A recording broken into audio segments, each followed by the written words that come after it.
অসমত থাকি অসমীয়াৰ বিৰুদ্ধে দাদাগিৰি গুণ্ডাগিৰি কৰা বহিৰাগতৰ বিৰুদ্ধে প্ৰতিবাদ কৰিবলৈ গৈ এজন অসমীয়া যুৱক গুৰুতৰভাৱে আহত হোৱা ঘটনাই তীব্ৰ চাঞ্চল্যৰ সৃষ্টি কৰিছে।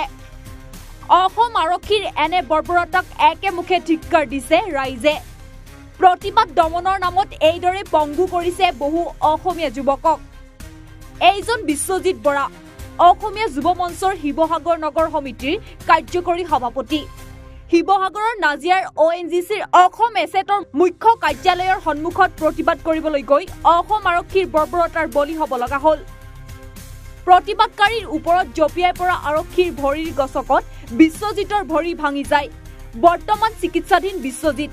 উল্লেখ্য যে 12 জুনৰ পৰা শিৱসাগৰৰ ভটিয়াপাৰাৰ বাৰিচুকত থকা ONGCৰ 147A নম্বৰ ৰিগ বিস্ফোৰণ ঘটি অহৰহ গেছ নিৰ্গমন হৈ আছে।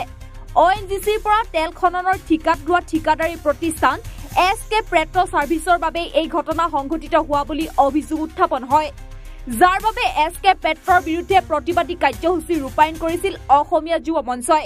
এই প্ৰতিবাদত আৰক্ষীৰে হোৱা হতাহতিত ভৰিত গুৰুতৰভাৱে আঘাতপ্ৰাপ্ত হয় বিশ্বজিৎ। নমস্কাৰ, জয় অসম। কালি আমাৰ ONGC যিটো নাজিৰাত হেড অফিচ আছে, তাত আমি এই ভটিয়াপাৰ যিটো বাৰিচুকৰ যিটো ঘটনা হ'ল, সেইটোৰ ওপৰত EDৰ ওপৰত আমি শান্তি প্ৰকাৰে আমি আন্দোলন কৰিবলৈ গৈছিলোঁ। গণতান্ত্ৰিকভাৱে আমি গৈছিলোঁ। তাত গৈ পোৱা পাতকে আমি আৰম্ভ কৰা হ'ল। কিছু 2 মিনিটৰ পিছতেই আৰক্ষীয়ে আমাক বাধা প্ৰদান কৰিলে, গতিয়াগতি কৰিলে। তাত গতিয়াগতিতে মোৰ আৰক্ষী এজনৰ ভৰি গছক খালোঁ। মোৰ ভৰিটো ফাটিলে, ভাগিলে। আৰু এটা কথা কওঁ, বাৰে বাৰে আমাৰ অসমীয়া সংগঠনক আৰক্ষী ইমান অত্যাচাৰ কিয়? অসমীয়াই যদি তোমাৰ মাৰোৱাৰী বিহাৰীৰ ওপৰত যদি আমি ক'বলৈ যাওঁ, আমাৰ অসমীয়া সংগঠনৰ ল'ৰাক গুৰিয়াই ভুকুৱাই জেলত ভৰাব।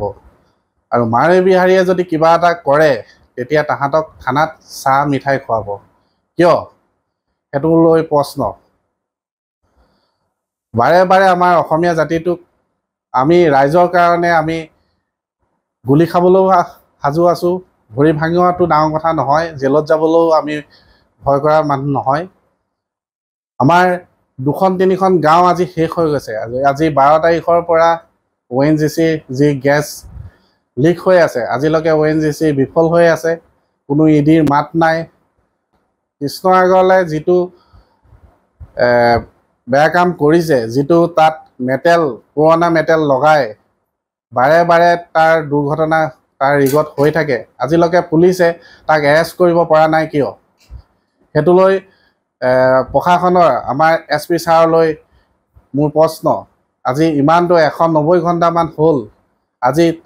আজি মানুহ মৃত্যু মুখত পৰিছে, গাঁৱত পশু পক্ষী মৃত্যু হৈছে, মানুহ উশাহ ল'ব পৰা নাই। আজি কালি পৰহি অক্সিজেন লৈ আছে, আজিলৈকে তেওঁক এৰেষ্ট কৰিব পৰা নাই কিয়? অসমীয়া যুৱ মঞ্চৰ পৰা এয়াই প্ৰশ্ন। শিৱসাগৰৰ পৰা ৰাতু কুমাৰ দাসৰ ৰিপৰ্ট, এনি ভাৰত 24।